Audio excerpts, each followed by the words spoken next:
Hello and welcome back to Mr. Moher Music and my series on film music. Today we're in the 1980s and I've entitled this session Synths, as in synthesizers. We'll look at what they are a bit later. Today's objectives: I want you to be able to state some facts about changes to music in film music in the 1980s and compare 3 different film themes by different composers. So let's look at some changes. Well, not a huge amount of changes, but I've picked 2. Goodbye, big scores. So you remember last time we looked at John Williams. We looked at 3 of his big epic orchestra scores. Well, these are gone now, really. Popular music in film scores was what it was all about. Films like Footloose that used pop music throughout, and Ghostbusters and Back to the Future that used pop music all the way through. But that name from last time, John Williams, he keeps pushing through, keeps pushing out huge scores. We looked at some of them last time. Let's bring him back because he's such a great composer. Let's just pop up some of those films that he composed for during this time. You might remember E.T. We talked about that briefly, and that's what we're going to focus on. One of his pieces again, E.T., because that won Academy Award for the Best Original Score. I'm going to do these really quickly. BAFTA Awards for Best Film Music, Golden Globe Award for Best Original Score, Grammy Award for Best Instrumental Composition for the Flying Theme, well, that's what we're going to listen to. Grammy Award for Best Album of Original Score written for a motion picture or TV series, one more. Grammy Award for Best Arrangement of an Instrumental Recording, the Flying Theme. So we're going to compare that traditional film music composing with 2 other pieces. We're going to start with the Ghostbusters theme by Ray Parker Jr. And he's an American musician, singer, songwriter, record producer and actor. He was one of the many artists from the 80s and beyond who's written a pop song as a theme for a film. In 1982, Ghostbusters, that's when he started working on it, it went to #1 for 3 weeks when it was released on the charts, and #1 for 2 weeks on a different chart. Just fantastic.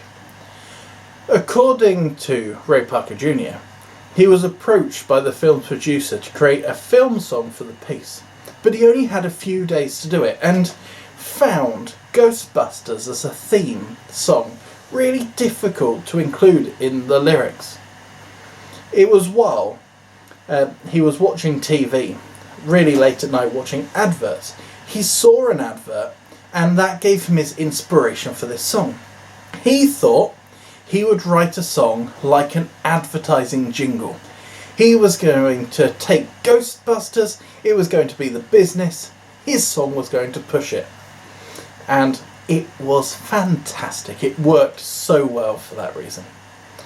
Now, at this time as well, music videos for films were kind of as important as the films. So in this music video that you're going to watch, it was directed by the same person who directed the film. And Ray Parker Jr., he plays kind of a ghost who keeps popping up and different things. But you also see towards the end lots of different celebrities from the 1980s who appear in this song. Ghostbusters, a great theme song. And then we come across to Vangelis, who changed film music completely. Away with the orchestra, bringing in synths, synthesizers. They're keyboard instruments, electronic, that create loads of different sounds. They create electronic sounds and they sound like an orchestra. Now the piece we're going to listen to, Chariots of Fire, has been played by an orchestra loads and loads of times, but the original score played on a piano and then synths. Now Vangelis began composing kind of during the 60s. He worked in lots of different bands. 70s he started composing for like documentaries, like animal documentaries and things. But in 1981 his biggest hit was the score to Chariots of Fire. The score is a perfect blend, really, of like the John Williams style composing and the new modern 1980s synthesizers. So the comparison task is going to be really interesting for this one, because you've got John Williams, his really traditional theme composition with E.T. You've got Ray Parker Jr.'s brand new, this is a pop song, it's nothing to do with orchestra, and then the mashup to finish with of traditional sounding music with brand new synthesizers.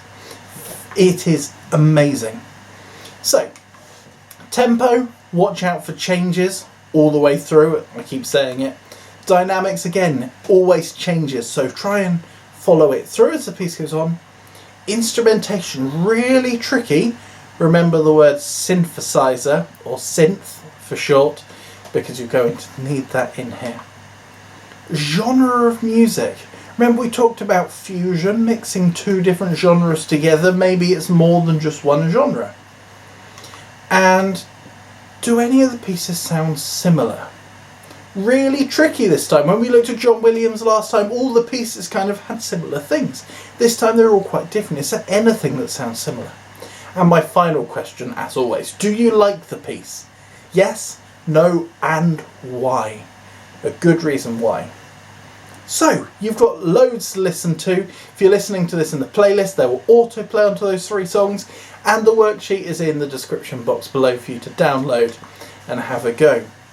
1980s, synths, big old scores, synthesizers, orchestras, everything's being used, all in different ways. It's fantastic. Enjoy these 3 pieces.